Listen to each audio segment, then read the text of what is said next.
नमस्कार साथियों, आप सभी का बहुत बहुत स्वागत है आपके अपने YouTube channel SP study point पर। आज की ये क्लास है BSc BA BCom first year first semester के लिए, जिसमें आज हम डिस्कस करने वाले हैं को करिकुलर कोर्स का क्वेश्चन पेपर। ये क्वेश्चन पेपर रज्जू भैया यूनिवर्सिटी का है, यानी कि जो इलाहाबाद स्टेट यूनिवर्सिटी के नाम से जाना जाता है। तो जो भी रज्जू भैया यूनिवर्सिटी से हैं वो सभी लोग अपना आंसर की चेक कर लेंगे। दोस्तों, फर्स्ट सेमेस्टर में जो आपका को करिकुलर कोर्स है उसका नाम है फूड न्यूट्रिशन एंड हाइजीन, जिसे आहार पोषण एवं स्वच्छता कहते हैं। ये पेपर आपका एमसीक्यू बेस पर होता है, यानी कि ओएमआर सीट पर ये पेपर आपका कराया जाता है। अब ओएमआर सीट यानी कि जो आपके वस्तुनिष्ठ प्रश्न पूछे जाते हैं, बहुविकल्पीय प्रश्न पूछे जाते हैं, ये केवल और केवल क्वालिफाइंग पेपर होता है, आपको ये पास करना होता है। ठीक है, इसका मार्क्स आपके मार्कशीट पर नहीं ऐड होंगे, ये केवल और केवल आपको पास करना अनिवार्य प्रश्न पत्र, इसे अनिवार्य प्रश्न पत्र के नाम से जानते हैं, ये भी आप ध्यान रखेंगे। चलिए दोस्तों, और आपको एक चीज़ और बता दें, जिनका एग्जाम नहीं हुआ है, जो भी फ्रेशर स्टूडेंट हैं अदर इधर यूनिवर्सिटी के, वो सभी लोग इस क्वेश्चन पेपर को पूरा का पूरा तैयार कर लीजिएगा, क्योंकि इसी तरह से ठीक प्रश्न आपके एग्जाम में रिपीट होंगे। लगभग यहाँ से आपको 30 से 40 प्रश्न देखने को मिलेंगे जो आपके एग्जाम में रिपीटेड रहेंगे। चलिए क्लास को स्टार्ट करते हैं। सभी लोग क्लास को लाइक कर दीजिए, और जो भी चैनल पर नए आए हैं चैनल को सब्सक्राइब जरूर कर लीजिएगा। इस क्वेश्चन पेपर को सॉल्व करने के लिए आपको 2 घंटे का समय आपको मिलेगा। ठीक है, चलिए अब हम स्टार्ट करते हैं क्वेश्चन पेपर को सॉल्व करना। सभी लोग आंसर भी करने का प्रयास करेंगे, जिनको आंसर पता है वो आंसर करते रहेंगे।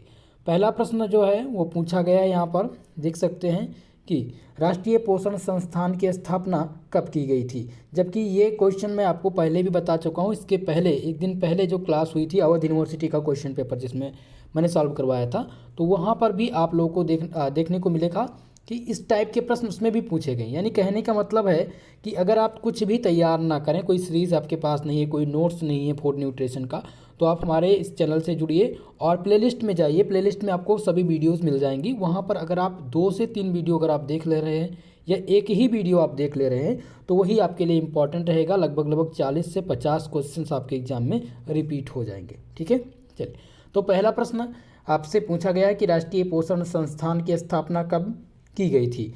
वर्ष 1965 में, वर्ष 1959 में, 55 में या फिर 69 में। तो बता दें आपको दोस्तों, सबसे पहले समझना होगा कि राष्ट्रीय पोषण संस्थान क्या है। यानी कि जो नेशनल इंस्टीट्यूट ऑफ न्यूट्रिशन है वो कब स्टेबलाइज किया गया था। तो राष्ट्रीय पोषण संस्थान, जिसे NIN के नाम से जाना जाता है, किसके नाम से जाना जाता है इसको, NIN के नाम से जाना जाता है, जो कि हैदराबाद में स्थित है। भारत में कहाँ पर स्थित है, हैदराबाद में स्थित है। और ये भारतीय सार्वजनिक स्वास्थ्य जैव प्रौद्योगिकी और अनुसंधान संस्थान केंद्र है। ठीक है, और रही बात इसकी स्थापना की, तो इसकी स्थापना जो की गई थी दोस्तों, वो की गई थी 1918 में। कब की गई थी, सन 1918 में इस संस्थान की स्थापना रॉबर्ट मैकारिसन ने की थी। लेकिन अगर बात करें कि भारत में, तो भारत में 1958 में ये हैदराबाद में स्थानांतरित हुआ था। तो इसीलिए इसमें कोई एग्जैक्ट आपको नहीं मिल पा रहा है। अगर आप सर्च करेंगे तो आपको मिलेगा 1958, वर्ष 1958 में इसकी स्थापना की गई थी। तो यहाँ पर आप देख सकते हैं 1958 कोई भी ऑप्शन नहीं है, यहाँ पर 1959 है, तो आप 1959 पर टिक कर सकते हैं। लेकिन एग्जैक्ट अगर राष्ट्रीय पोषण संस्थान की स्थापना का जो है वो कब हुआ था, वो हुआ था 1958 में। ध्यान रखिएगा इस बात को। तो ये क्वेश्चंस आपकी यूनिवर्सिटी पर डिपेंड है कि वो कौन सा आंसर इसको मानती है। ठीक है, चलिए दूसरा प्रश्न डिस्कस करते हैं। आपका दूसरा प्रश्न है कि विश्व स्वास्थ्य दिवस कब मनाया जाता है। विश्व स्वास्थ्य दिवस, तो विश्व स्वास्थ्य दिवस कब मनाया जाता है मित्रों, 7 अप्रैल को विश्व स्वास्थ्य दिवस के रूप में मनाया जाता है। ओके, चलिए अगला प्रश्न है, तीसरा प्रश्न देखिए, पूछा गया था निम्न में से कौन रोग प्रतिरोधक क्षमता बढ़ाने का सही उपाय है। तो रोग प्रतिरोधक क्षमता बढ़ाने का सही उपाय इसमें से आपका ऑप्शन दिया गया, गहरी नींद लेना, व्यायाम करना, संतुलित आहार लेना या इनमें से सभी। तो जब भी आप संतुलित आहार लेंगे, आप डेली व्यायाम करेंगे या आप गहरी नींद लेंगे तो आपकी जो रोग प्रतिरोधक क्षमता है वो बढ़ जाएगी। ठीक है, आपके पास कोई भी रोग जल्दी नहीं आएगा। तो इनमें से सभी आप आंसर टिक करेंगे डी नंबर का। नेक्स्ट क्वेश्चन है आपका क्वेश्चन नंबर 4 जो कि पूछा गया था, कार्बोहाइड्रेट के कुल कितने प्रकार हैं। कार्बोहाइड्रेट के प्रकार यहाँ पर पूछे गए हैं दोस्तों। तो आपको बता दें कार्बोहाइड्रेट के 4 प्रकार हैं। कौन कौन से? मोनोसैकेराइड, पॉलीसैकेराइड, ओलिगोसैकेराइड और डाइसैकेराइड, ये कार्बोहाइड्रेट के प्रकार हैं। तो इसीलिए आपका जो सही आंसर हो जाएगा ऑप्शन नंबर सी यहाँ पर। ठीक है, अगला प्रश्न है क्वेश्चन नंबर 5 जो कि पूछा गया था, enzyme that break down the lactose into glucose and galactose, यानी कि लैक्टोज और ग्लूकोज एवं ग्लैक्टोज में तोड़ने वाला जो एंजाइम है वो क्या कहलाता है। तो दोस्तों यहाँ पर आप देख सकते हैं पहला प्रश्न है आपका दिया गया option number 1, ptyalin, maltase, lactose या फिर सुक्रोज। तो आपको इसमें बताना है कि जो लैक्टोज और ग्लूकोज और ग्लैक्टोज को तोड़ने वाला एंजाइम कौन सा है। तो इनमें से तोड़ने वाला जो एंजाइम है दोस्तों वो क्या हो जाएगा। सभी लोग कमेंट करके जल्दी से बताइए इस क्वेश्चन में कि इस क्वेश्चन का आंसर क्या रहेगा। क्या ये सुक्रोज काम करता है या फिर लैक्टोज का काम है। तो यहाँ पर आपका टाइलिन तो हो नहीं सकता और ना ही यहाँ पर माल्टेज होगा, माल्टेज लैक्टेज भी नहीं होगा। यहाँ पर हो जाएगा क्या, सुक्रोज। ऑप्शन डी यहाँ पर आपका टिक होगा सही। ठीक है, चलिए नेक्स्ट क्वेश्चन देखते हैं क्वेश्चन नंबर 6, जिसका भी क्वेश्चन पेपर है, जिस भी छात्र छात्रा ने हमारे पास ये भेजा था क्वेश्चन पेपर, उन्होंने क्वेश्चन पेपर टिक कर दिया है यहाँ पर आंसर। लेकिन इन्होंने कोई भी क्वेश्चन ऐसा है लगभग इस क्वेश्चन में 60% क्वेश्चन देखने को मिलेंगे जो गलत टिक किया गया है। तो आप सबसे मेरा निवेदन यही रहेगा कि जब भी आप क्वेश्चन पेपर भेजें तो टिक करके ना भेजा करिए। ठीक है, क्योंकि बाकी बच्चों को भी पढ़ने में आसानी रहे। अगर आप टिक कर देते हैं तो उनको समझने में थोड़ा सा दिक्कत होती है। ठीक है, क्वेश्चन नंबर 6 आपका है कि लोहे की आपूर्ति के लिए एक गर्भवती महिला को दिया जाना चाहिए। आपका ऑप्शन दिया गया था पालक, जिगर, मांस या उपरोक्त सभी। तो एक गर्भवती महिला के लिए सबसे आवश्यक चीज़ तो यहाँ पर आप पालक, लेकिन जो तीनों इंपॉर्टेंट हैं और ये तीनों दिए जाते हैं सबकी अपनी अपनी आवश्यकता के अनुसार। तो ऑप्शन नंबर डी यहाँ पर आपका सही होगा, ऑल ऑफ एबव। ओके, चलिए क्वेश्चन नंबर 7वां है, क्षय रोग। यहाँ पर पूछा गया कि क्षय रोग निम्नलिखित में से किसके द्वारा होता है।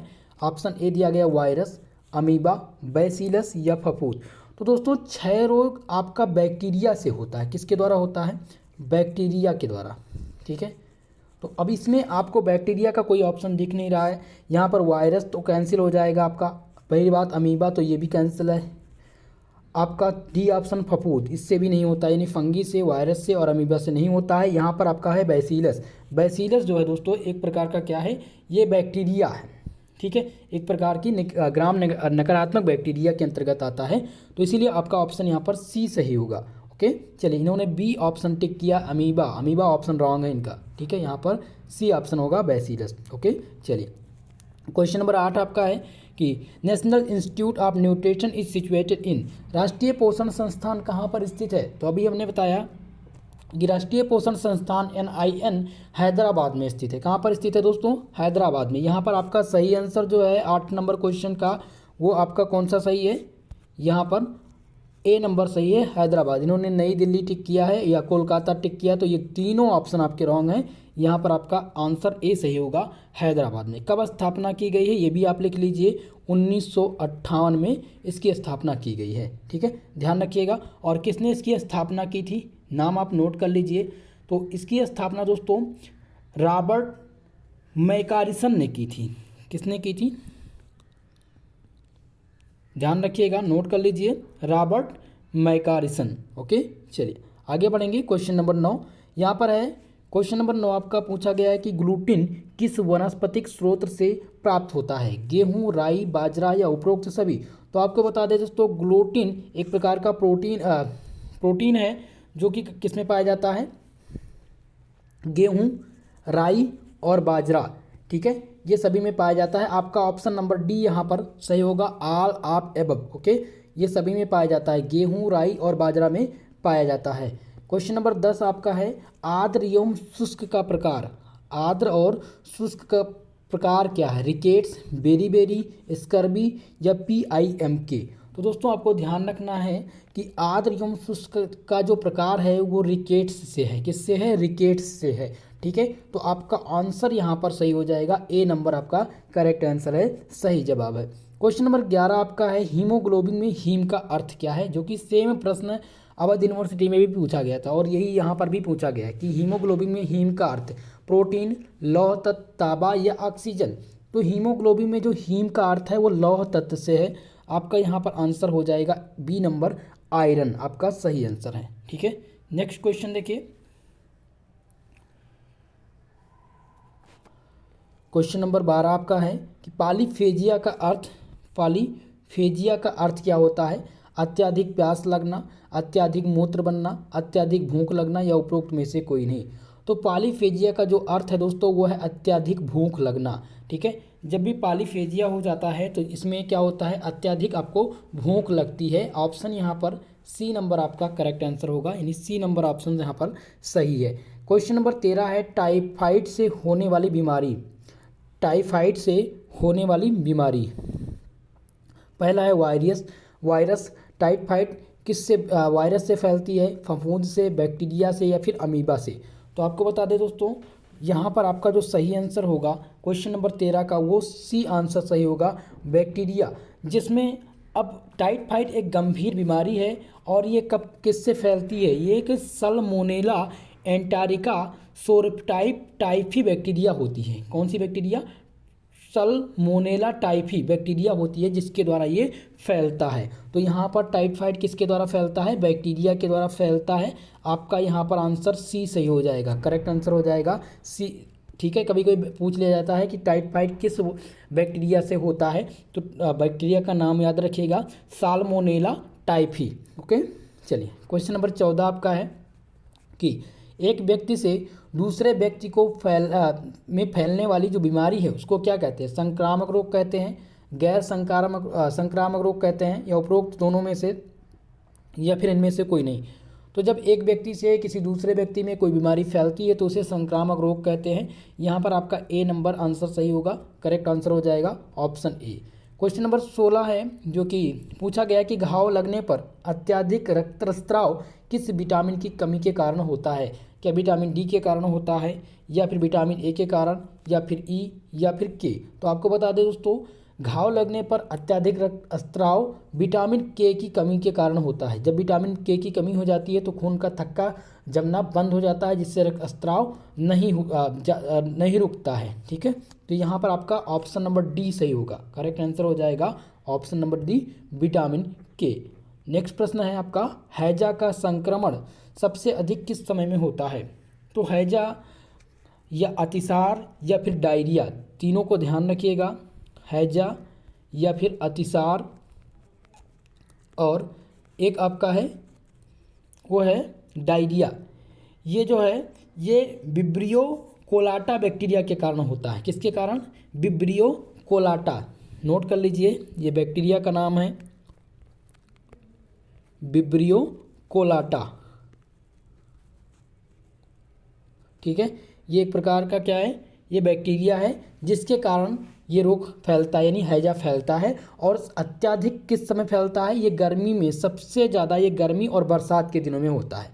ठीक है, तो ऑप्शन ए यहाँ पर टिक करेंगे, गर्मी में सबसे अत्यधिक ये फैलता है। ओके, चलिए क्वेश्चन नंबर 17 आपका है जो कि है स्त्रियों में मधुमेह रोग होने की संभावना सबसे अधिक कब होती है? पूछा गया है कि स्त्रियों में मधुमेह जो होता है वो सबसे ज़्यादा किस उम्र में होता है? युवावस्था में, बाल्यावस्था में, या प्रौढ़ावस्था में, या फिर गर्भावस्था में? तो आपको बता दें दोस्तों स्त्रियों में मधुमेह रोग जो ज़्यादातर होता है वो लगभग 45 वर्ष से 65 वर्ष की महिलाओं में ज़्यादा होने का ये खतरा रहता है। और इस समय कौन सी अवस्था होती है? प्रौढ़ा अवस्था होती है, यानी कि ऑप्शन यहाँ पर सी नंबर आपका सही होगा, करेक्ट आंसर सी हो जाएगा। कभी कभी ठीक ये क्वेश्चन पूछा जाएगा तो ध्यान रखिएगा, कभी कभी उम्र दे देता है, तो यहाँ पर आप लिखेंगे 45 से 65 वर्ष की महिलाओं में ज़्यादा मधुमेह होने की खतरा रहता है। तो ऑप्शन सी यहाँ पर सही है, प्रौढ़ावस्था। क्वेश्चन नंबर 18 आपका है जो कि पूछा गया, निम्न में से कौन सा उच्च रक्तचाप का कारण है? धूम्रपान, मदिरापान, मोटापा या उपरोक्त सभी? तो ये सभी जो है उच्च रक्तचाप के कारण है, यानी ऑप्शन डी यहाँ पर आपका करेक्ट आंसर है। नेक्स्ट क्वेश्चन आपका है कि मोटापा किस यंत्र द्वारा मापा जाता है? क्वेश्चन नंबर 19 है कि मोटापा किस यंत्र द्वारा मापा जाता है? तो आपको बता दें दोस्तों, मोटापा जो मापा जाता है वो BMI के द्वारा मापा जाता है। किसके द्वारा? BMI यानी body mass index, body mass index के तहत मोटापा का मापा जाता है। यहाँ पर दिया गया कैलीपर, कैलीपर से नहीं मापा जाता है और ना ही स्केल से और ना ही आला से। तो यहाँ पर आप कौन सा आंसर टिक करेंगे? ऑप्शन नंबर डी टिक करेंगे, उपरोक्त सभी के द्वारा यहाँ पर दिया गया है। तो यहाँ पर ये सब माफ करिएगा, यहाँ हमने सोचा नन ऑफ एबव दिया गया है, ऑल ऑफ एबव दिया गया है, तो इसलिए ये भी ऑप्शन आपका रॉन्ग हो जाता है। ठीक है, चारों ऑप्शन आपके यहाँ पर गलत दिए गए हैं। तो मोटापा किसके द्वारा मापा जाता है? ध्यान रखिएगा, वो BMI के द्वारा मापा जाता है, बॉडी मास इंडेक्स के द्वारा मापा जाता है। ठीक है, तो सभी आंसर यहाँ पर गलत है। अब ये आपका एक पूरक प्रश्न बन गया है, यानी कि यूनिवर्सिटी इस पे कौन से क्वेश्चन पर आंसर देती है ये उसी पर डिपेंड है। ओके, चलिए, लेकिन आप ध्यान रखिएगा, मोटापा ना तो कैलीपर से ना मापा जाता है, ना ही स्केल से और ना ही आला से। ठीक है, चलिए 20 नंबर क्वेश्चन आपका दिया गया है कि एक साधारण पुरुष को कितनी कैलोरी ऊर्जा दी जानी चाहिए? तो एक साधारण पुरुष को दोस्तों लगभग जो ऊर्जा देनी चाहिए वो एक दिन में लगभग 2900 कैलोरी ऊर्जा देनी चाहिए। लेकिन यहाँ पर आपका कोई ऑप्शन है नहीं, तो आप ऑप्शन नंबर ए टिक करेंगे। 1700 से 1800 के आसपास जो है कैलोरी ऊर्जा देनी चाहिए यहाँ पर। ओके, ऑप्शन ए यहाँ पर सही हो जाएगा 20 नंबर क्वेश्चन का। आपका क्वेश्चन नंबर 21 है कि एक वर्ष के शिशु के लिए कितनी प्रोटीन की आवश्यकता होती है? तो एक वर्ष के शिशु के लिए लगभग एक दिन में 10 ग्राम प्रोटीन की आवश्यकता होती है। ठीक है, या फिर आप 10 ग्राम से कम भी दे सकते हैं। तो इस पे 21 नंबर का जो सही आंसर है वो ऑप्शन नंबर डी टिक करेंगे आप, 10.5 ग्राम प्रतिदिन। ठीक है, यहाँ पर यानी 10-10.5 ग्राम प्रोटीन की आवश्यकता एक वर्ष के शिशु को होती है। ऑप्शन डी यहाँ पर आपका सही आंसर है। क्वेश्चन नंबर 22, माता के दूध में प्रोटीन की कितनी मात्रा होती है पूछा गया था। तो माता के दूध में दोस्तों प्रोटीन की जो मात्रा होती है वो होती है 3.4 ग्राम। ऑप्शन यहाँ पर आपका बी नंबर सही हो जाएगा।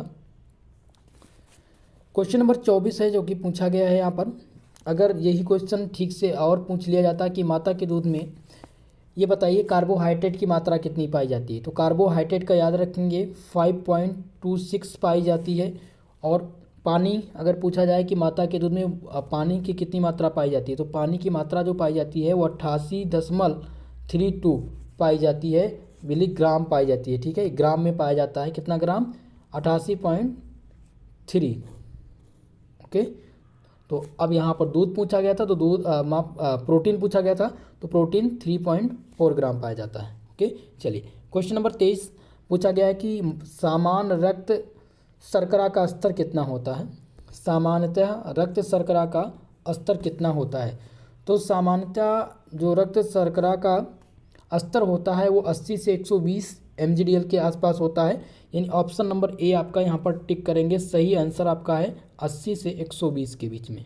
ठीक है, चलिए अगला प्रश्न देखते हैं, क्वेश्चन नंबर 24।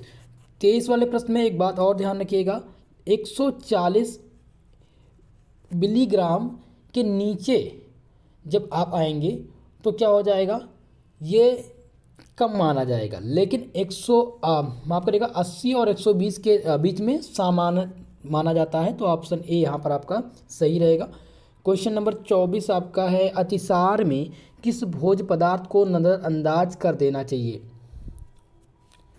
ठीक है, तो मांस, मछली, तले मसाले, रेशेदार पदार्थ, उपरोक्त सभी। तो यहाँ पर आप डी नंबर टिक करेंगे, option number D.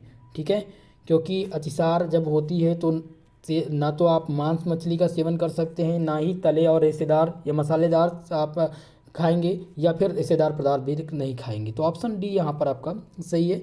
Question number 25 आपका है ORS निम्न में से किसके उपचार के दौरान प्रयोग किया जाता है। ORS, अब इसका मतलब क्या होता है इसको समझते हैं।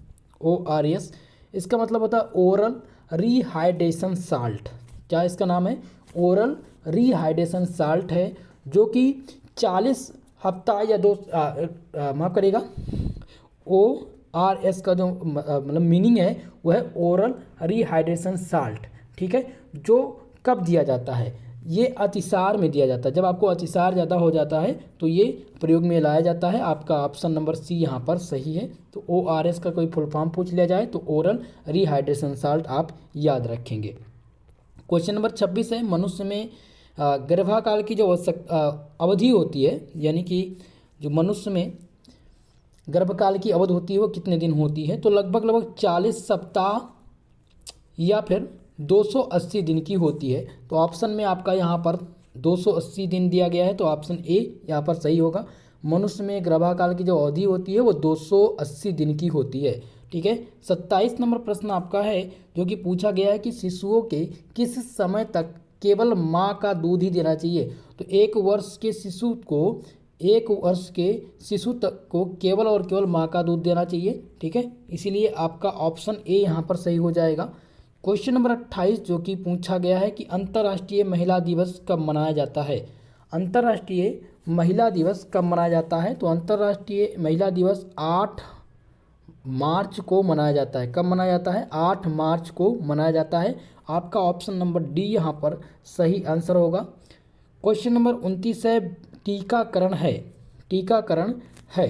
तो टीकाकरण आपकी रोग प्रतिरोधक क्षमता को बढ़ाकर के शरीर में उत्पन्न होने वाले सूक्ष्म जीवों को समाप्त कर देता है। जबकि यहाँ पर दिया गया ऑप्शन प्राकृतिक प्रतिरक्षा, अर्जित प्रतिरक्षा, उपरोक्त सभी।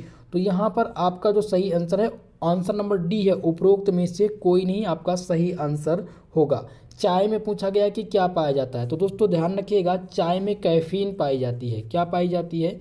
कैफीन पाई जाती है। तंबाकू में निकोटिन पाया जाता है, ध्यान रखिएगा। तो ऑप्शन ए यहाँ पर आपका सही आंसर होगा, कैफीन। क्वेश्चन नंबर 31 है निम्नलिखित में से कौन सा वसा का सांद्र स्रोत नहीं है। वसा का सांद्र स्रोत नहीं है, घी, तेल या मक्खन। तो ये तीनों आपके वसा के सांद्र स्रोत हैं। बाकी स्टार्च आपके वसा का सांद्र स्रोत नहीं है, इसीलिए ऑप्शन नंबर डी आपका यहाँ पर सही आंसर होगा। नेक्स्ट क्वेश्चन नंबर 32 जो कि पूछा गया है कि निम्नलिखित में से आवश्यक एमिनो अम्ल पूछा गया है। तो ऑप्शन ए दिया गया है लिनोलेनिक अम्ल।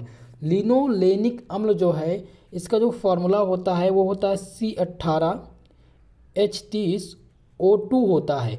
ये पौधों में पाए जाने वाला एक फैटी एसिड है।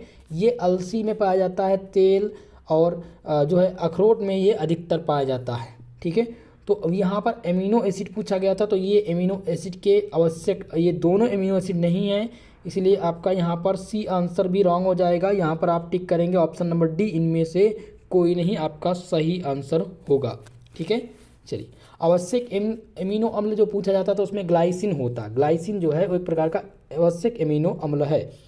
क्वेश्चन नंबर 33 विटामिन ए के अभाव में होने वाले रोग, रिकेट्स, रतौंधी, स्कर्वी या फिर बेरीबेरी। तो रतौंधी रोग किसकी कमी से होता है? विटामिन ए की कमी से होता है। और विटामिन ए का रासायनिक जो नाम है वो है रेटिनॉल है। ठीक है, अगर बात करें बेरीबेरी के तो विटामिन बी की कमी से बेरीबेरी रोग होता है। स्कर्वी रोग किसकी कमी से होता है? तो विटामिन सी की कमी से होता है। ठीक है, ध्यान रखिएगा इस सभी बातों को। क्वेश्चन नंबर 34 है पोषण के जनक पूछा गया है।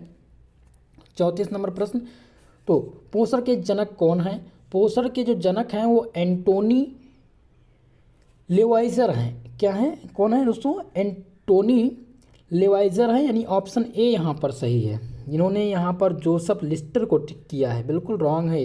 पोषण के जो जनक हैं वो हैं एंटोनी लेवाइजर। ओके, ऑप्शन ए यहाँ पर आपका 34 नंबर क्वेश्चन का सही आंसर होगा। बहुत ही सरल और बहुत ही अच्छा क्वेश्चन पूछा गया है और 2 बार नहीं लगभग वो 4 बार रिपीट हो चुका है। हर यूनिवर्सिटी इस क्वेश्चन को जरूर डाल देती है कि जल का सूत्र बताइए। जल का सूत्र क्या होता है? H2O होता है। तो जाहिर सी बात है आप सभी लोग इसको टिक किए होंगे, H2O। कभी कभी कार्बोहाइड्रेट का फार्मूला पूछता है, ध्यान रखिएगा, कार्बोहाइड्रेट का फार्मूला याद रखिएगा। पूछा जाएगा। 36 नंबर क्वेश्चन है जो कि पूछा गया है कि 1 ग्राम कार्बोहाइड्रेट से प्राप्त होता है, 1 ग्राम कार्बोहाइड्रेट से प्राप्त होता है 9 कैलोरी, 4 कैलोरी ऊर्जा या 5 कैलोरी या फिर 10 कैलोरी ऊर्जा। तो दोस्तों 1 ग्राम कार्बोहाइड्रेट से 4 कैलोरी ऊर्जा प्राप्त होती है। यहाँ पर बी नंबर ऑप्शन आपका सही रहेगा। क्वेश्चन नंबर 37 है आपका कि किस उम्र में सिर और सीने की गोलाई बराबर होनी चाहिए। तो दोस्तों 1 वर्ष 6 महीने से लेकर के 6 माह से लेकर के 2 वर्ष तक के बच्चों का, 6 मंथ से, ध्यान रखिएगा, नोट कर लीजिए, क्वेश्चन 2 बार रिपीट हो चुका है।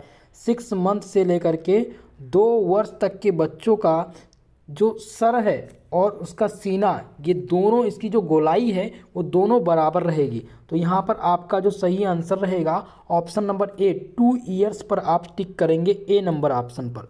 ठीक है, इन्होंने सी ऑप्शन लगाया है। सी ऑप्शन अगर 2 वर्ष ना होता तो यहाँ पर आप टिक कर सकते थे। 6 मंथ से लेकर के 2 वर्ष तक के बच्चों का जो सर है और उसकी सीने की गोलाई दोनों बराबर होती है। ठीक है, 38 नंबर क्वेश्चन जो कि पूछा गया है कि गर्भावस्था के दौरान प्रथम 2 सप्ताह क्या कहलाते हैं। तो गर्भावस्था के प्रथम 2 सप्ताह जो कहलाते हैं वो भ्रूणावस्था क्या कहलाते हैं, क्या कहलाते हैं, भ्रूणावस्था कहलाते हैं। ऑप्शन नंबर सी आपका यहाँ पर करेक्ट आंसर होगा। सेम क्वेश्चन अवध यूनिवर्सिटी में भी पूछा गया था और इसके पहले सिद्धार्थ यूनिवर्सिटी में भी यही पूछा गया था। ओके, क्वेश्चन नंबर 39 आपका है जो कि पूछा गया प्रोटीन की सूक्ष्मतम इकाई वसीय अम्ल, एमिनो अम्ल, वसा या ग्लूकोज। तो प्रोटीन की जो सूक्ष्मतम इकाई है वो क्या है, सभी लोग कमेंट करके बताइएगा। 39 नंबर क्वेश्चन जो कि पूछा गया है कि प्रोटीन की सूक्ष्मतम इकाई, प्रोटीन की जो सूक्ष्मतम इकाई है दोस्तों वो एमिनो अम्ल है। क्या है, एमिनो अम्ल आपका सूक्ष्मतम इकाई है प्रोटीन की। सभी लोग वीडियो को लाइक ज़रूर कर दीजिए और जो भी छात्र छात्राएँ हमारे साथ पहली बार आज विजिट कर रहे हैं और अभी तक आपने मेरा चैनल सब्सक्राइब नहीं किया है तो चैनल को सब्सक्राइब कर लीजिएगा। ठीक इसी प्रकार से सभी सब्जेक्ट की आपको क्लास यहाँ पर मिलेगी। 40 नंबर क्वेश्चन है कि धात्री अवस्था के दौरान कैल्शियम की कितनी मात्रा की आवश्यकता होती है। अब ये धात्री अवस्था क्या होती है, धात्री अवस्था होती है स्तनपान कराती, जो महिला स्तनपान कराती हैं उनको धात्री अवस्था कहा जाता है। उस अवस्था को क्या कहा जाता है, धात्री अवस्था कहा जाता है। तो धात्री अवस्था के दौरान कैल्शियम की कितनी मात्रा की आवश्यकता होती है। दोस्तों धात्री अवस्था में लगभग 1000 से लेकर के 1300 मिलीग्राम प्रतिदिन कैल्शियम की आवश्यकता होती है। तो यहाँ पर आंसर कौन सा टिक करेंगे आप, 40 नंबर का बी आंसर टिक करेंगे, 1000 मिलीग्राम प्रतिदिन। धात्री अवस्था के दौरान कैल्शियम की लगभग 1000 मिलीग्राम प्रतिदिन की आवश्यकता होती है और अधिकतम आप 1300 कर सकते हैं, 1300। ठीक है, 1300 मिलीग्राम प्रतिदिन। क्वेश्चन नंबर 41 है जो कि पूछा गया है कि समेकित बाल विकास सेवाएं कार्यक्रम किस वर्ष में प्रारंभ हुआ। समेकित बाल विकास सेवाएं कार्यक्रम किस वर्ष में प्रारंभ हुआ। तो ये प्रारंभ हुआ था 1975 में। कब प्रारंभ हुआ था दोस्तों, 1975 में प्रारंभ हुआ था। आपका सही जो आंसर है वो सी नंबर यहाँ पर हो जाएगा। क्वेश्चन नंबर 42 आपका है जो कि निम्नलिखित में से कौन सी संस्था पोषण के स्तर को सुधारने के लिए कार्य करती है। पहला ऑप्शन दिया गया यूनिसेफ और विश्व स्वास्थ्य संगठन जिसे WHO के नाम से जाना जाता है। WHO यानी इसका फुल फॉर्म होता है World Health Organization, United Nation mission के अंतर्गत ये कार्य करता है। और दूसरा आपका है यूनिसेफ। यूनिसेफ का मतलब क्या होगा, United Nation International Child's Fund है जिसमें बच्चों की शिक्षा, जीवन संबंधी, स्वास्थ्य संबंधी आधिकारिक सेवा प्रदान की जाती है। तो यहाँ पर आप कौन सा ऑप्शन टिक करेंगे, यहाँ पर पोषण के स्तर को सुधारने का कार्य ये दोनों संस्थाएं कार्य कर रही हैं। ठीक है, इन दोनों के अंतर्गत आएगा। तो उपरोक्त दोनों यहाँ पर सही होगा, सी नंबर आपका सही आंसर रहेगा। ठीक है, 43 नंबर क्वेश्चन है मधुमेह में किस हार्मोन का श्रावण प्रस्तावित होता है। प्रोलैक्टिन, इंसुलिन, मेलाटोनिन या फिर दिया गया है ग्लूकागान। ठीक है, तो 43 नंबर क्वेश्चन का जो सही आंसर है वो इंसुलिन है। मधुमेह में किस हार्मोन का स्रावण प्रभावित होता है? तो इंसुलिन का होता है। ऑप्शन नंबर बी आपका यहाँ पर करेक्ट आंसर है, सही जवाब है। क्वेश्चन नंबर 44, पेप्टाइड बंध उपस्थित होते हैं। पूछा गया है क्वेश्चन नंबर 44 कि पेप्टाइड बंध उपस्थित होते हैं वसा में, प्रोटीन में, कार्बोहाइड्रेट में या फिर ग्लूकोज में। तो इन भाई साहब ने कौन सा टिक किया है यहाँ पर? ए नंबर, वसा में। पेप्टाइड बंध हमेशा प्रोटीन में पाया जाता है दोस्तों। यहाँ पर आपका सही आंसर क्या हो जाएगा? ऑप्शन नंबर बी यहाँ पर सही है। ठीक है, इस क्वेश्चन पेपर में बहुत ही ज़्यादा जिन्होंने टिक किया है, लगभग 60% क्वेश्चन इनका गलत ही है। 45 नंबर क्वेश्चन है, फाइनोडर्मा संबंधित है। अब फाइनोडर्मा क्या है ये मैंने आपको परसों क्लास में बताया था। फाइनोडर्मा शब्द जो है 1933 में निकोलसन के द्वारा कुपोषित मजदूरों की त्वचा के बारे में बताने के लिए वर्णन किया था। अब फाइनोडर्मा संबंधित विटामिन से है। किससे संबंधित है? ये विटामिन से संबंधित है। तो यहाँ वसा, प्रोटीन, यहाँ पर अगर विटामिन दिया होता तो आप विटामिन टिक कर सकते थे। ठीक है, यहाँ पर राइबोफ्लेविन, अब किस विटामिन से संबंधित है ये भी आपको जानना जरूरी है। तो ये विटामिन ए से संबंधित है। किससे संबंधित है?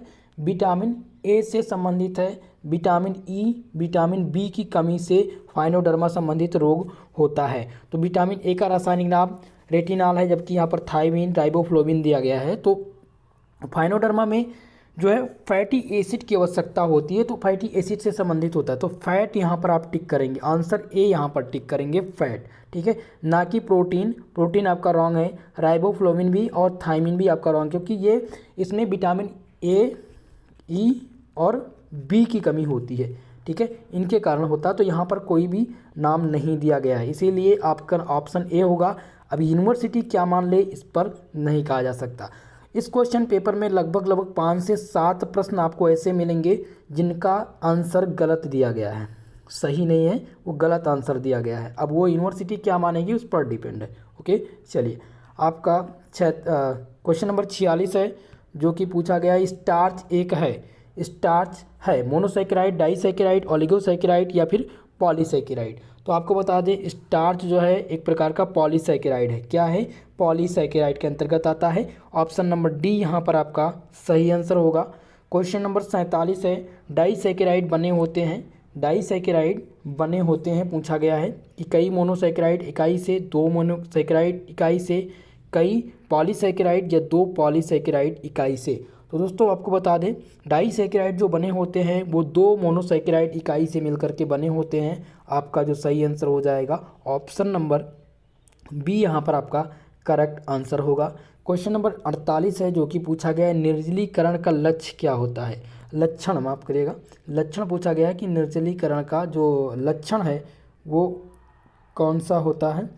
तो धसी हुई आँखें, कम मूत्र का बनना, अत्यधिक प्यास लगना। तो यहाँ पर आप सही आंसर करेंगे, डी नंबर टिक करेंगे। ये सभी निर्जलीकरण का लक्षण है, तो आंसर यहाँ पर आपका डी नंबर हो जाएगा। 49 नंबर क्वेश्चन पूछ लिया गया है कि एक नवजात शिशु का औसतन वजन कितना होना चाहिए? तो एक नवजात शिशु का औसतन वजन जो होना चाहिए वो 2.5 किलोग्राम होना चाहिए। अगर इसके नीचे है तो नवजात शिशु का जो वजन है वो कम वेट लिफ्टिंग के अंतर्गत लाएगा। ठीक है, ऑप्शन ए यहाँ पर आप टिक करेंगे, 2.5 kg। ओके, चलिए क्वेश्चन नंबर 50 आपका पूछा गया था, ग्लाइकोजन को क्या कहा जाता है? ग्लाइकोजन गेहूं स्टार्च, आलू स्टार्च, वनस्पतिक स्टार्च या जंतु स्टार्च। तो ध्यान रखिएगा दोस्तों, जंतु कोशिका इसे कहा जाता है। जो आपका ग्लाइकोजन होता है इसे जंतु स्टार्च कहा जाता है। ये ग्लूकोज का एक प्रकार का बहुत ही अच्छा बहुलक होता है। ठीक है, तो यहाँ पर आंसर नंबर डी टिक करेंगे। 50 नंबर का सही आंसर जो है वो डी ऑप्शन आपका है। ठीक है, जंतु स्टार्च। अगले प्रश्न की ओर बढ़ेंगे, क्वेश्चन नंबर 51, जो कि पूछा गया 1 ग्राम वसा में कितनी कैलोरी ऊर्जा मिलती है? तो हमें 1 ग्राम वसा से कितनी कैलोरी मिलती है दोस्तों? 9 कैलोरी ऊर्जा हमें 1 ग्राम वसा से प्राप्त होती है। आपका ऑप्शन नंबर बी यहाँ पर सही आंसर होगा। क्वेश्चन नंबर 52 है, जो कि पूछा गया है कि अधिकतर भोज रेशे होते हैं वो किसके बने होते हैं? स्टार्च से, सेलुलोज से या फिर ग्लाइकोजन से या शर्करा से। तो दोस्तों आपको बता दें अधिकतर जो भोज रेशे बने होते हैं वो किसके बने होते हैं, वो सेलुलोज से बने होते हैं। ऑप्शन बी यहाँ पर आपका करेक्ट आंसर होगा। अगला प्रश्न है क्वेश्चन नंबर 53 जो कि पूछा गया है, निम्न में से कौन ओमेगा 3 वसीय अम्ल का उत्तम स्रोत है। सोयाबीन, सुअर का मांस, मक्का का तेल या फिर मछली। तो यहाँ पर आपका आंसर डी सही होगा, फिश। मछली जो है ये एक प्रकार की आती है मकरेल खाद्य मछली। क्या आती है, मकरेल खाद्य मछली। ये ओमेगा 3 वसीय अम्ल का उत्तम स्रोत है। तो डी नंबर आप टिक करेंगे, फिश आपका सही आंसर होगा। यहाँ पर सोयाबीन जिन्होंने टिक किया है वो गलत है, ठीक है। डी आंसर आपका सही है, मछली। क्वेश्चन नंबर 54 है, निम्न में से कौन सा संपूर्ण आहार कहलाता है। फल, सब्जियां या दूध, दही या फिर पनीर। तो यहाँ पर दूध जो है वो कंप्लीट फूड कहलाता है। आपका बी नंबर आंसर यहाँ पर सही होगा, मिल्क। क्वेश्चन नंबर 55 जो कि पूछा गया है, एक ग्लिसराइड बनाता है। तो एक ट्राइग्लिसराइड जो बनता है वो किससे बनता है, वो 3 वसीय अम्ल और ग्लिसरॉल से बनता है। किससे बनता है, 3 वसीय अम्ल और ग्लिसरॉल से। ऑप्शन नंबर डी 55 नंबर का जो सही आंसर है वो डी नंबर हो जाएगा आपका करेक्ट आंसर। क्वेश्चन नंबर 56, प्राणियों में पोषण की कितनी अवस्थाएं देखने को मिलती हैं।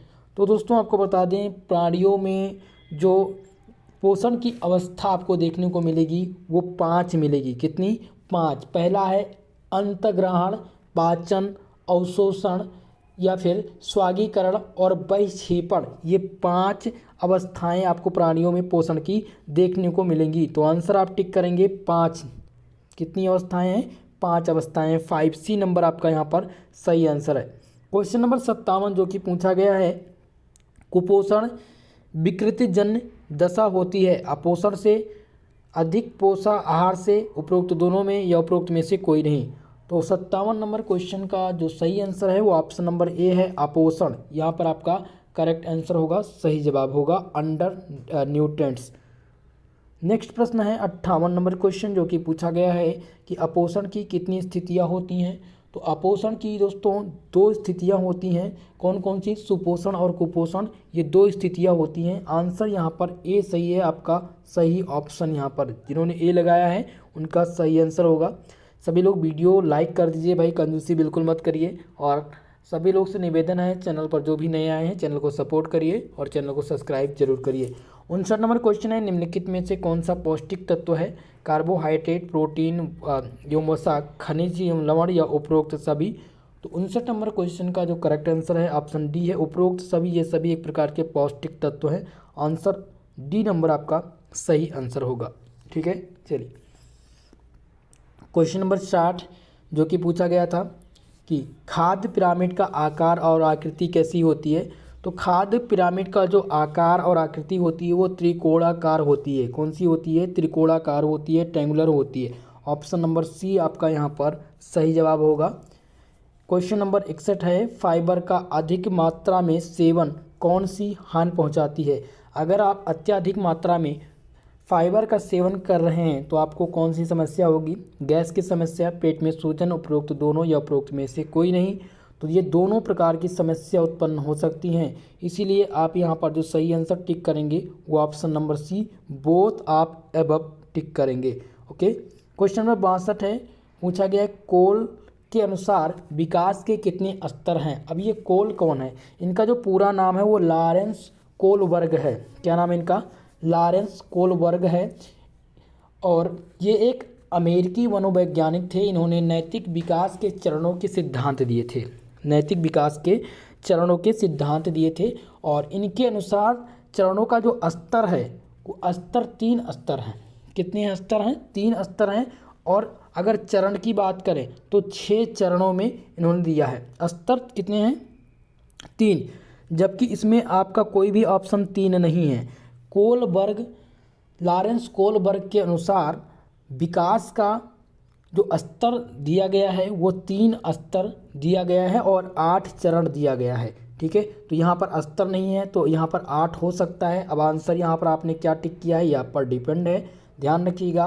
कोलबर्ग के अनुसार मनोवैज्ञानिक, ये एक प्रकार के मनोवैज्ञानिक थे और उन्होंने नैतिक विकास के चरण बताए थे तो चरण कितने, 8 चरण में नैतिक विकास को विभाजित किया था और इसका स्तर कितना है, 3। तो यहाँ पर स्तर पूछा गया है, तो स्तर यहाँ पर 3 नहीं दिया गया है, 4 दिया गया है।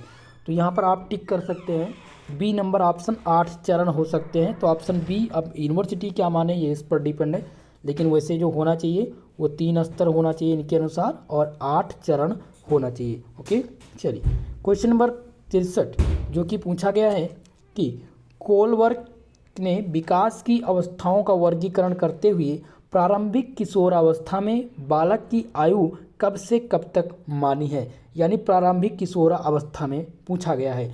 तो प्रारंभिक किशोरावस्था में दोस्तों ध्यान रखिएगा, प्रारंभिक किशोरावस्था में 13 से 14 वर्ष इन्होंने माना है उम्र, यानी किशोरावस्था की। तो ऑप्शन नंबर ए यहाँ पर आपका सही आंसर है। क्वेश्चन नंबर 64 है जो कि पूछा गया है कि बच्चों के लिए कौन सा दूध सर्वोत्तम है। तो बच्चों के लिए जो सर्वोत्तम दूध है वो माँ का दूध है, यानी मदर मिल्क। आपका ऑप्शन सी यहाँ पर सही आंसर होगा। क्वेश्चन नंबर 65 है कि ट्रिपल वैक्सीन में निम्न में से किसका टीकाकरण किया जाता है, टिटनेस, काली खांसी, डिप्थीरिया। तो दोस्तों ये तीनों इनमें ट्रिपल टीकाकरण इसमें उपलब्ध है। तो यहाँ पर आप टिक करेंगे ऑप्शन नंबर डी, उपरोक्त सभी। ठीक इसी प्रकार से अवध यूनिवर्सिटी में यही क्वेश्चन सेम पूछा गया था। ओके, चलिए 66 नंबर क्वेश्चन है कि निम्नलिखित में से प्रोटीन का आवश्यक अवयव कौन सा है, नाइट्रोजन, हाइड्रोजन, उपरोक्त दोनों या इनमें से कोई नहीं। तो आपको बता दें दोस्तों, प्रोटीन किससे मिलकर बना है, प्रोटीन कार्बन, हाइड्रोजन, ऑक्सीजन और नाइट्रोजन से मिलकर के बना है। अब आवश्यक जो सबसे ज़्यादा आवश्यक है वो यहाँ पर नाइट्रोजन है, बल्कि नाइट्रोजन और हाइड्रोजन ये दोनों आवश्यक हैं, इसीलिए यहाँ पर आपका सही आंसर होगा ऑप्शन नंबर सी, उपरोक्त दोनों, बोथ आप एबव। सी नंबर ऑप्शन पर टिक करेंगे। ओके, क्वेश्चन नंबर 67 जो कि पूछा गया प्रोटीन का नाम सर्वप्रथम किस वैज्ञानिक ने प्रस्तावित किया था। तो मेंटल, स्किनर या मुल्डर या फिर गार्नर। तो दोस्तों आपको बता दें प्रोटीन का जो नामकरण है वो सर्वप्रथम किसने दिया था, वो मुल्डर ने दिया था। मुल्डर ने प्रोटीन का सर्वप्रथम नामकरण किया था, कब किया था, 1837 में। और इसका जो नाम है प्रोटीन कब रखा गया था, 1838 में। तो यहाँ पर जब भी खोज पूछी गई कि कब की गई थी तो 1837, अगर आपका ऑप्शन मिल रहा है 1838 तो 1838 भी सही है, क्योंकि इसमें इसका प्रोटीन नाम रखा गया था। ओके, तो यहाँ पर ऑप्शन सी सही है, मुल्डर ने सर्वप्रथम प्रोटीन का नाम प्रस्तावित किया था। क्वेश्चन नंबर 68 है आवश्यक एमिनो अम्ल की संख्या, 4, 14, 2 या 20। तो आवश्यक एमिनो अम्ल की जो संख्या है वो 8 है। कितनी है, 8 आवश्यक एमिनो अम्ल की संख्या है, जिसमें से वेलिन, ग्लाइसिन, आइसोल्यूसिन, लाइसिन ये सभी सम्मिलित हैं। यहाँ पर आंसर आप देखेंगे पहला ऑप्शन दिया गया है 4, तो आवश्यक एमिनो अम्ल 4 भी हो सकते हैं, लेकिन आवश्यक जो मेन है वो 8 हैं। अब बी आंसर दिया गया है 14, 2 दिया गया है और 20 दिया गया है। 20 अमीनो अम्ल मिल करके प्रोटीन का निर्माण करते हैं। ठीक है, तो प्रोटीन तो पूछा नहीं गया है, तो यहाँ पर आपका ये आंसर रॉन्ग हो जाएगा। ये भी सी नंबर कैंसिल हो जाएगा और बी नंबर भी कैंसिल हो जाएगा। तो आपने ए टिक किया है, तो आपकी यूनिवर्सिटी अगर 4 मानती है तो इसका आंसर आपको मिलेगा, लेकिन ध्यान रखिएगा 8 होते हैं। अगर आपका ऑप्शन 8 मिलेगा 8 पर टिक करिएगा, ए नंबर यहाँ पर आपका सही आंसर है। क्वेश्चन नंबर 69 है निम्नलिखित में से कौन सा प्रोटीन का अच्छा स्रोत है, मूंगफली, सोयाबीन, सेम या उपरोक्त सभी। सभी लोग बताइए जल्दी से, सोयाबीन प्रोटीन का अच्छा स्रोत। तो यहाँ पर आपका जो सही आंसर होगा वो उपरोक्त सभी हो जाएगा। सही आंसर हो जाएगा ऑप्शन नंबर डी, उपरोक्त सभी। जिन्होंने सोयाबीन लगाया है, सोयाबीन भी सही है, निम्नलिखित में से प्रोटीन का अच्छा स्रोत तो सोयाबीन भी है। ठीक है, तो आप सोयाबीन भी टिक कर सकते हैं, लेकिन आप मूंगफली की बात करें तो इसमें भी सोयाबीन पाया जाता है, इसमें जो है प्रोटीन की मात्रा पाई जाती है, सेम में भी पाई जाती है। तो आंसर फिलहाल जो 69 नंबर का क्वेश्चन है उसका जो सही आंसर है वो सोयाबीन होगा, बी नंबर आपका। ओके, चलिए क्वेश्चन नंबर 70 पूछा गया है कि बच्चों में प्रोटीन की कमी से होने वाला रोग। तो बच्चों में प्रोटीन की कमी से जो रोग होता है दोस्तों, वो कौन सा रोग होता है, वो क्वाशी ओरकर रोग होता है, यानी डी नंबर आपका सही आंसर है। ठीक है, ये बच्चों में प्रोटीन की कमी से होने वाला रोग है। ऑप्शन डी यहाँ पर आपका सही आंसर हो जाएगा। क्वेश्चन नंबर 71 है, निम्नलिखित में से कौन छोटी आंत की सतही क्षेत्रफल बढ़ा देता है? आपका ऑप्शन है वायुकोश, रसाकुर, उपरोक्त दोनों। तो आपको बता दें कि जो रसाकुर है ये छोटी आंत का सतही क्षेत्रफल बढ़ा देता है, इसलिए आंसर आपका बी सही होगा। यहाँ पर ये दोनों उपरोक्त दोनों नहीं होगा, केवल और केवल कौन सा सही है? बी है, रसाकुर। 71 नंबर का जो सही आंसर है वो आपका बी नंबर होगा। ओके, ठीक इसी प्रकार से क्वेश्चन आपके एग्जाम में बनेंगे, ध्यान रखिएगा इस क्वेश्चन को। क्वेश्चन नंबर 72 है, भारत में आधारभूत खाद्य समूह हैं। अब आधारभूत खाद्य समूह पूछा गया है क्वेश्चन नंबर 72। तो आधारभूत खाद्य समूह जो हैं वो कितने हैं? 5 हैं दोस्तों। यहाँ पर डी नंबर आंसर आपका सही आंसर होगा। करेक्ट आंसर क्या है? डी नंबर है। नेक्स्ट क्वेश्चन देखते हैं, क्वेश्चन नंबर 73 जो कि पूछा गया है कि आहार का लगभग आधा हिस्सा होना चाहिए फल और वसा का, वसा और शर्करा, अनाज एवं सब्जियां, दूध एवं पनीर। तो क्वेश्चन नंबर 73 का जो सही आंसर होगा वो आंसर नंबर सी है, अनाज एवं सब्जियां होनी चाहिए। आहार का लगभग आधा हिस्सा अनाज और सब्जियां होना चाहिए। सी आंसर यहाँ पर करेक्ट आंसर होगा। क्वेश्चन नंबर 74 जो कि पूछा गया है, निम्नलिखित में से कौन एक सुरक्षात्मक पोषक तत्व है? पानी, प्रोटीन, वसा, खनिज लवण एवं विटामिन। क्वेश्चन नंबर 74 का जो सही आंसर होगा वो हो जाएगा खनिज लवण एवं विटामिन एक प्रकार का सुरक्षात्मक पोषक तत्व है। ऑप्शन डी नंबर यहाँ पर सही आंसर होगा। क्वेश्चन नंबर 75 आपसे पूछा गया है कि हमारे शरीर में सर्वाधिक मात्रा में पाए जाने वाला तत्व। तो मानव शरीर में सर्वाधिक मात्रा में जो पाए जाने वाला तत्व है वो है कैल्शियम। आपका सही आंसर हो जाएगा option number A. Okay, next question, question number 76 है, अंडे में सर्वाधिक मात्रा में क्या पाया जाता है? यहाँ पर दिया गया है एल्बुमिन, ग्लूकोज, पानी या उपरोक्त में से कोई नहीं। तो इसमें से कोई नहीं पाया जाता। अंडे में सर्वाधिक प्रोटीन पाई जाती है। ठीक है, तो यहाँ पर आपका डी आंसर सही होगा, उपरोक्त में से कोई नहीं। क्वेश्चन नंबर 77 आपका है जो कि है एनीमिया किस खनिज लवण की कमी से होने वाला रोग है? तो एनीमिया जो रोग होता है दोस्तों वो किसकी कमी से होता है? क्वेश्चन नंबर 77, एनीमिया जो होती है वो लोहे की कमी से होती है। आंसर नंबर ए आपका यहाँ पर सही जवाब होगा। करेक्ट आंसर हो जाएगा आयरन। आयरन की कमी से एनीमिया होती है। क्वेश्चन नंबर 78 है आपका जो कि पूछा गया, निम्न में से कौन सा घेघा रोग से संबंधित तत्व है? तो आयोडीन जो है वो घेघा रोग से संबंधित है। यहाँ पर आपका ऑप्शन नंबर ए सही होगा। ठीक है, घेघा। 79 क्वेश्चन नंबर 79 है, विटामिन सी की कमी से कौन सा रोग होता है? तो विटामिन सी की कमी से स्कर्वी होता है दोस्तों। विटामिन बी की कमी से बेरीबेरी होता है और विटामिन डी की कमी से विटामिन रतौंधी दिया गया है। रतौंधी किसके कारण? विटामिन ए की कमी से होती है। तो यहाँ पर आपका सही आंसर स्कर्वी होगा। विटामिन सी यहाँ पर पूछा गया है। क्वेश्चन नंबर 80 है जो कि पूछा गया है, बेरीबेरी रोग निम्न में से किस विटामिन की कमी से होता है? तो विटामिन बी की कमी से बेरीबेरी रोग होता है। ऑप्शन नंबर डी यहाँ पर आपका करेक्ट आंसर हो जाएगा। क्वेश्चन नंबर 81 है, द्वितीय समूह में भोज्य पदार्थ आते हैं। द्वितीय समूह में कौन से भोज्य पदार्थ आते हैं? द्वितीय समूह में मछली और मांस और मछली ये आते हैं। ऑप्शन नंबर बी यहाँ पर आपका सही आंसर होगा। 81 नंबर क्वेश्चन का जो सही जवाब है वो ऑप्शन नंबर बी है आपका। चलिए, सभी लोग वीडियो को लाइक करते रहिए भाई। जो भी जुड़ रहे हैं सभी से मेरा निवेदन है वीडियो को लाइक शेयर कर दीजिए, और चैनल पर नए हैं चैनल को सबसे पहले तो सब्सक्राइब जरूर कर लीजिएगा। बेल आइकन को प्रेस कर लें ताकि नियमित आपको क्लास का नोटिफिकेशन मिलता रहे। थर्ड सेमेस्टर का अभी एग्ज़ाम हो रहा है इसलिए कुछ यूनिवर्सिटी का, इसलिए अभी क्लास नहीं स्टार्ट हो रही है। फोर्थ सेमेस्टर और सेकंड सेमेस्टर की क्लास 15 तारीख यानी 15 फरवरी के बाद स्टार्ट कर देंगे। ठीक है, चलिए क्वेश्चन नंबर 82 है, भोजन में ऊर्जा का स्रोत। तो भोजन में ऊर्जा का प्रमुख स्रोत क्या है? कार्बोहाइड्रेट सबसे प्रमुख स्रोत। यहाँ पर आपका सी आंसर सही होगा, कार्बोहाइड्रेट।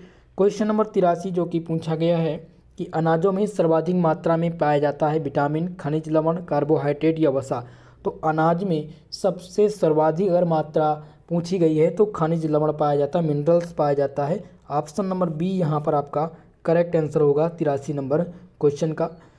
क्वेश्चन नंबर 84 जो कि पूछा गया है कि शरीर की वृद्धि एवं विकास करने वाला पदार्थ प्रोटीन, वसा या दोनों?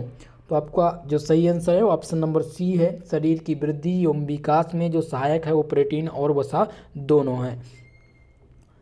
क्वेश्चन नंबर 85 जो कि पूछा गया था, संतुलित आहार को प्रभावित करने वाले कारक। तो संतुलित आहार को जो प्रभावित करने वाले कारक हैं वो आप ये सभी हैं, स्वास्थ्य, जलवायु और क्रियाशीलता, ये सभी प्रभावित करते हैं। तो आपका आंसर यहाँ डी होगा, करेक्ट आंसर आपका डी हो जाएगा। नेक्स्ट क्वेश्चन आपका है 86 नंबर क्वेश्चन जो कि पूछा गया है कि पोषक तत्वों को मुख्यतः कितने समूहों में वर्गीकृत किया गया है? तो पोषक तत्वों को मुख्यतः 3 भागों में वर्गीकृत किया गया है। कौन कौन से? पहला है मुख्य पोषक तत्व, दूसरा है गौड़ जिसे माध्यमिक पोषक तत्व कहते हैं, और तीसरा जो है वो सूक्ष्म पोषक तत्व। ठीक है, 3 पोषक तत्वों को मुख्यतः 3 भागों में बांटा गया है, 3 भागों में बांटा गया है। कौन कौन से? पहला आपका हो जाता है मुख्य पोषक तत्व, दूसरा आपका है गौड़ जिसे माध्यमिक पोषक तत्व कहते हैं, और तीसरा आपका हो जाएगा सूक्ष्म पोषक तत्व। ठीक है, सूक्ष्म पोषक तत्व। ओके, तो ये 3 प्रकार के पोषक तत्व हैं, 3 समूह में इसको वर्गीकृत किया गया है। आपका ऑप्शन सी सही होगा। रही बात कि 3 समूहों में मुख्य पोषक तत्व के अंतर्गत नाइट्रोजन, फास्फोरस, पोटास आते हैं। गौड़ पोषक तत्व के अंदर आपके कैल्शियम आ जाएगा। सूक्ष्म पोषक तत्व के अंतर्गत लोहा, जिंक, ये सभी सूक्ष्म पोषक तत्व के अंतर्गत आएंगे। तो आंसर आपका सी नंबर यहाँ पर सही होगा। क्वेश्चन नंबर 87 जो कि पूछा गया है कि हमारे शरीर में कार्बोहाइड्रेट को किस रूप में भंडारित करता है? हमारे शरीर में जो कार्बोहाइड्रेट है वो किस रूप में भंडारित करता है? ग्लूकोज या फिर ग्लाइकोजन या फिर ग्लूकान या स्टार्च? तो इसका जो सही आंसर है वो ग्लाइकोजन के रूप में संचित करता है। जो कार्बोहाइड्रेट है वो ग्लाइकोजन के रूप में संचित करता है। ऑप्शन नंबर बी यहाँ पर सही हो जाएगा। क्वेश्चन नंबर 87 का जो सही आंसर है वो बी नंबर है। ओके, ध्यान रखिएगा इस बात को। यही सेम क्वेश्चन हमारी यूनिवर्सिटी ने भी पूछा था। 88 नंबर क्वेश्चन है, हमारे शरीर को भोजन की आवश्यकता किस लिए होती है? शरीर के निर्माण के लिए, शरीर की ऊर्जा प्रदान करने के लिए, उपरोक्त दोनों के लिए? तो यहाँ पर आपका सही आंसर सी होगा, उपयुक्त दोनों के लिए हमारे शरीर को भोजन की आवश्यकता होती है। क्वेश्चन नंबर 80 आपका है, आहार आयोजन से होने वाले लाभ। तो आहार आयोजन से आपके समय का सदुपयोग होगा, कार्य आपका सरल हो जाएगा और पैसा भी आपका यानी पैसे का भी बचत होगा। तो इसीलिए आपका जो सही आंसर है आंसर नंबर डी यहाँ पर आप टिक करेंगे, करेक्ट आंसर सही जवाब। क्वेश्चन नंबर 90 जो कि पूछा गया, निम्न में से क्या स्वास्थ्य के लिए आवश्यक है? उचित पोषण, उचित देखभाल, स्वादिष्ट भोजन या उपरोक्त सभी? तो अच्छे स्वास्थ्य के लिए हमें उचित पोषण की आवश्यकता पड़ेगी, उचित देखभाल और स्वादिष्ट भोजन। तो यहाँ पर आप डी नंबर टिक करेंगे, ऑल ऑफ द एबव, ये सभी की आवश्यकता है एक स्वास्थ्य जीवन जीने के लिए। ओके, क्वेश्चन नंबर 91 है जो कि पूछा गया है कि एक स्वस्थ व्यक्ति को कितना कार्बोहाइड्रेट प्रतिदिन देना चाहिए? तो एक स्वस्थ व्यक्ति को प्रतिदिन कार्बोहाइड्रेट जो देना चाहिए दोस्तों वो लगभग 225 से 325 के बीच में, 325 ग्राम के बीच में देना चाहिए।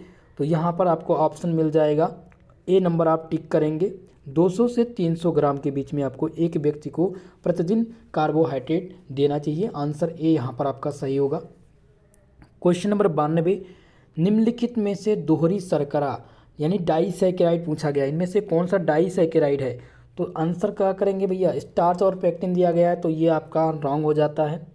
यहाँ पर आंसर बी सही होगा, माल्टोज और लैक्टोज, ये क्या है? डाइसैकेराइड है। 92 नंबर क्वेश्चन, ठीक है, तो यहाँ पर आपका बी नंबर सही है, माल्टोज और लैक्टोज ये दोहरी शर्करा के अंतर्गत आते हैं।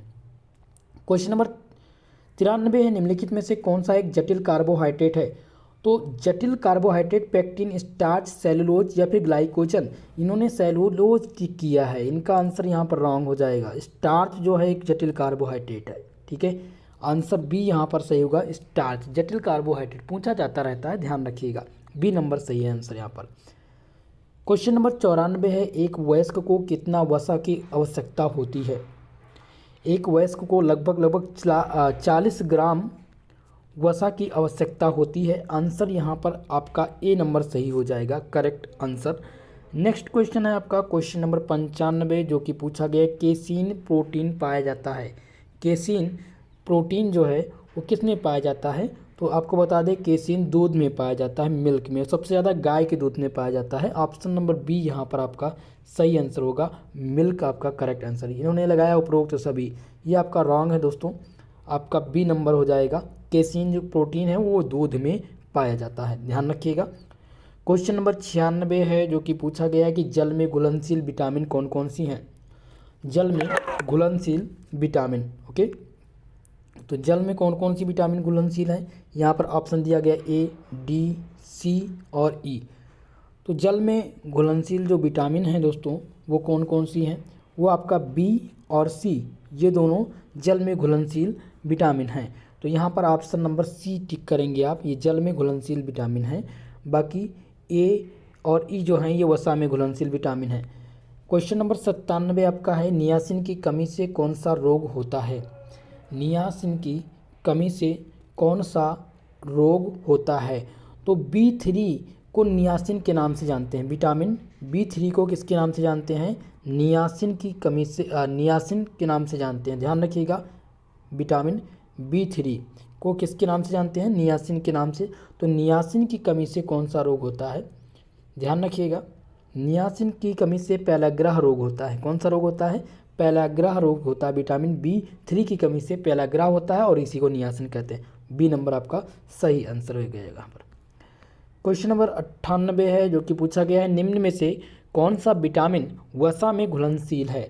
तो वसा में घुलनशील जो विटामिन है वो ए, डी, ई और के, ये वसा में घुलनशील विटामिन हैं। यहाँ पर पूछा गया है कौन सी वसा में घुलनशील विटामिन नहीं है, तो नहीं है पूछा गया है, तो आपका घुलनशील ए है, आपका विटामिन डी भी घुलनशील है, के भी घुलनशील है, लेकिन सी जो है ये पानी में घुलनशील है, वाटर में घुलनशील।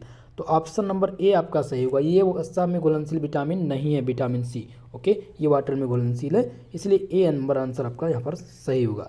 क्वेश्चन नंबर 99 है, गाय के दूध में जल का कितना प्रतिशत होता है। तो गाय के दूध में लगभग 80% जल होता है। आंसर यहाँ पर बी नंबर सही होगा, आपका बी नंबर आंसर सही है। क्वेश्चन नंबर 100 और इस क्वेश्चन पेपर का लास्ट क्वेश्चन, हमारे शरीर में जल की मात्रा। तो हमारे शरीर में लगभग 65 से 70% जल की मात्रा पाई जाती है। आंसर नंबर बी आपका यहाँ पर करेक्ट आंसर हो जाएगा।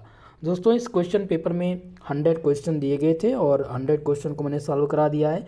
लगभग इसमें से 5 से 7 ऐसे प्रश्न हैं जिनका आंसर गलत आ रहा है, इनका कोई भी एग्जैक्ट आंसर ऑप्शन में नहीं दिया गया है। अब वो यूनिवर्सिटी क्या मानती है वो इस पर डिपेंड है, ठीक है। अगर आपको कोई क्वेश्चन में डाउट है तो आप कमेंट सेक्शन में कमेंट करके ज़रूर बताइएगा।